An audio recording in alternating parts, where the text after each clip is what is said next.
नमस्कार, success point school के इस ऑनलाइन प्लेटफॉर्म पर स्वागत है। तो मैं तन सिंह, आज हम बात करने वाले हैं विश्व के सबसे बड़े रेल मार्ग की। जी हाँ, हम बात कर रहे हैं 12th क्लास की बुक की। 12th क्लास की बुक में एक चैप्टर आता है परिवहन।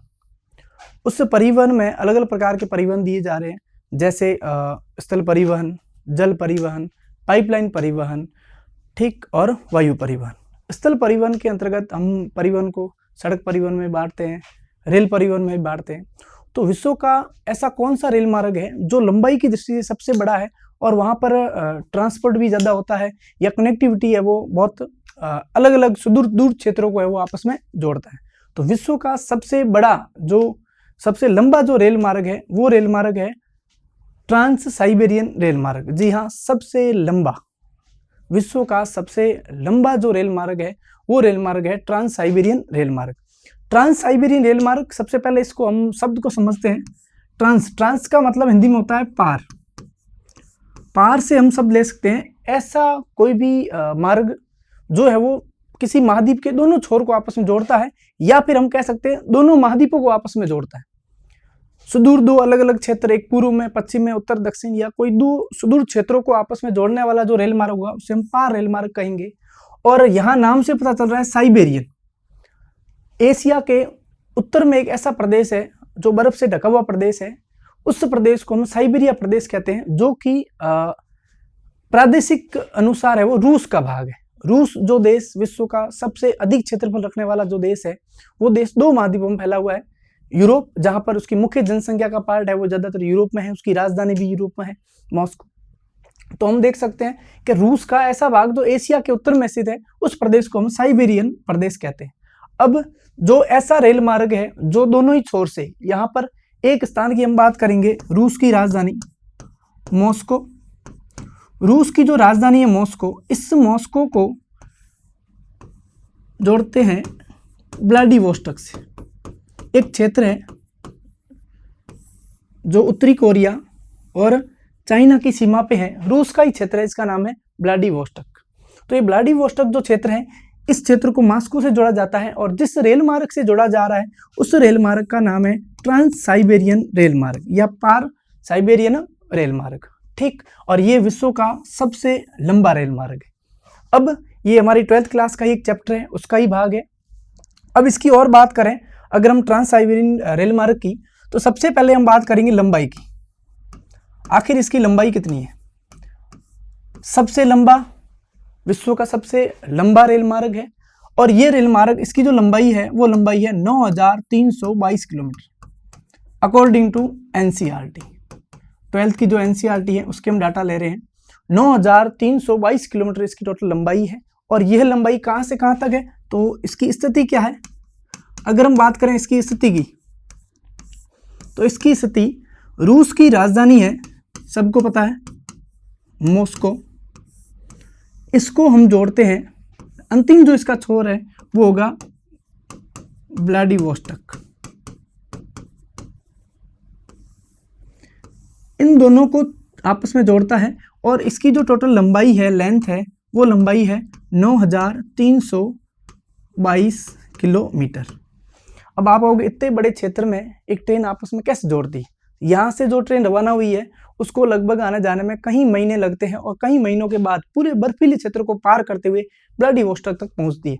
और ये रूस का हम कह सकते हैं सबसे लंबा तो है, लेकिन यहाँ पर ज़्यादा है वो भीड़ भाड़ नहीं रहती, हम कह सकते हैं ज़्यादा है वो, यहाँ पर ट्रांसपोर्ट नहीं होता है। दूसरी चीज़ स्थिति के दौरान हम देखेंगे यह जो रेल मार्ग है, अगर हम अक्षांशीय स्थिति देखें, अगर इस रेल मार्ग की अक्षांशीय स्थिति को देखा जाए तो ये रेल मार्ग है वो 15 डिग्री से 60 डिग्री उत्तरी अक्षांशों के बीच में ये गमन करता है, ठीक। सॉरी, माफ कीजिए, 40 डिग्री से 60 डिग्री के बीच है वो ये रेल मार्ग है वो स्थित है।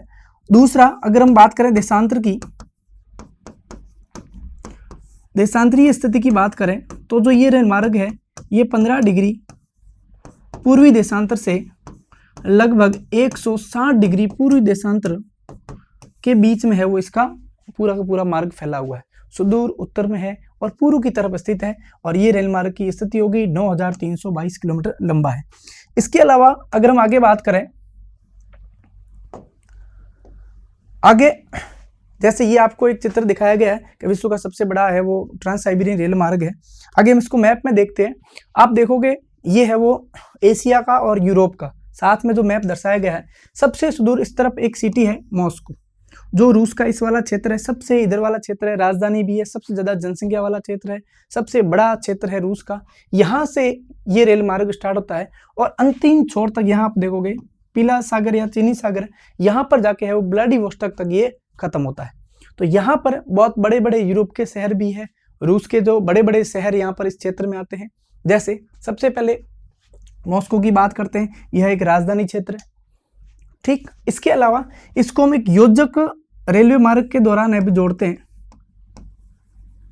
जिसका नाम है सेंट पीटर्सबर्ग। सेंट पीटर्सबर्ग नामक सिटी अमेरिका में है। सेंट पीटर्सबर्ग जो है ये लोहे के लिए विख्यात है, स्टील नगरी भी इसको कहा जाता है। ये सेंट पीटर्सबर्ग ये भी रूस में, इसको योजक मार्ग के दौरान है वो जोड़ा गया है। मैं आपको बता दूं, हालांकि ये जो मुख्य रेल मार्ग है ये रूस में स्थित है, लेकिन इसके द्वारा यहाँ पर जो एक देश है उस देश का नाम है मंगोलिया, इसको भी हम योजक मार्ग से जोड़ते हैं।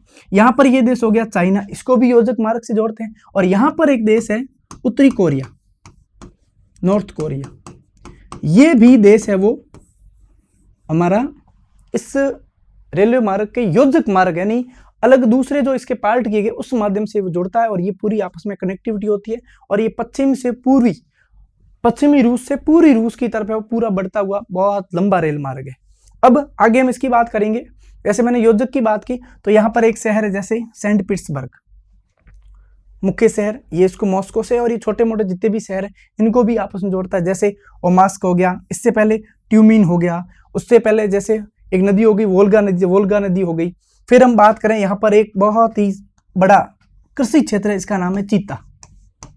जी हाँ, सबसे बड़ा इस पूर्व की दिशा में देखें तो सबसे बड़ा एक कृषि क्षेत्र इसका नाम है चीता। उसके बाद हर्बिन है और सबसे लास्ट आता है व्लादिवोस्टोक। तो ये प्रमुख शहर है जो यहाँ पर है वो स्थित है। अब हम थोड़ी और बात करेंगे। इस रेलवे मार्ग पर कई सारी नदियाँ हैं और रूस की सारी बड़ी बड़ी नदियाँ है वो इस कहीं न कहीं इस रेलवे मार्ग से है वो आंतरिक भाग में गुजरती है। जैसे सबसे पहले एक बात करें, इधर से जो एक नदी आ रही है उस नदी का नाम है ओब नदी, नदी का नाम है ओब। दूसरी एक नदी है, इस नदी का नाम है यनेसी नदी। तीसरी नदी जो इस तरफ से आ रही है लीना नदी। और एक झील है, इस झील का नाम है बेकाल झील। यहाँ पर एक झील है, इस झील का नाम है बेकाल झील। तो ओब हो गई, ओब के अलावा यनेसी हो गई, लीना हो गई, बेकाल झील हो गई, अमूर नदी हो गई। इधर से एक नदी है, इसका नाम है अमूर नदी। और यहाँ पर एक पर्वतमाला भी है और पर्वतमाला का नाम होगा यूराल पर्वतमाला। और यूराल पर्वतमाला से एक नदी निकलती है, इसका नाम है यूराल नदी, जो एशिया और यूरोप की है वो सीमा बनाती हुई नदी है वो गुजरती है। तो इस रेलवे मार्ग पर बहुत सारी नदियां भी हैं, जैसे ओब नदी, यनेसी नदी, लीना नदी, अमूर नदी, झील भी है, हम कह सकते हैं जो रूस में स्थित है बेकाल झील, और उस गहरी झील भी है। और उसके अलावा एक पर्वत है जिसका नाम है यूराल पर्वत, ये भी है वो इस मार्ग पर स्थित है। अगर हम इस मार्ग की और बात करें तो इस मार्ग में वो हम कह सकते हैं कि ट्रांसपोर्ट तो इतना ज़्यादा नहीं होता, लेकिन विश्व का सबसे लंबा रेलवे मार्ग है जो रूस के दोनों छोर को आपस में वो जोड़ता है। और इधर है वो जो सीमा लगती है चाइना से, उत्तरी कोरिया से, उन क्षेत्रों को भी जोड़ते हुए है वो वापस कनेक्टिविटी एशिया के जो पूर्व के जो देश है इनको है वो यूरोप तक है वो जोड़ने का काम करता है ट्रांस साइबेरियन रेल मार्ग। तो ये वाला जो चैप्टर है ये चैप्टर 12th में परिवहन नाम से है और इसमें एक पार्ट दिया हुआ है जो विश्व का सबसे बड़ा या विश्व का सबसे लंबा जो रेलवे मार्ग है वो रेलवे मार्ग है ट्रांस साइबेरियन रेल मार्ग। धन्यवाद।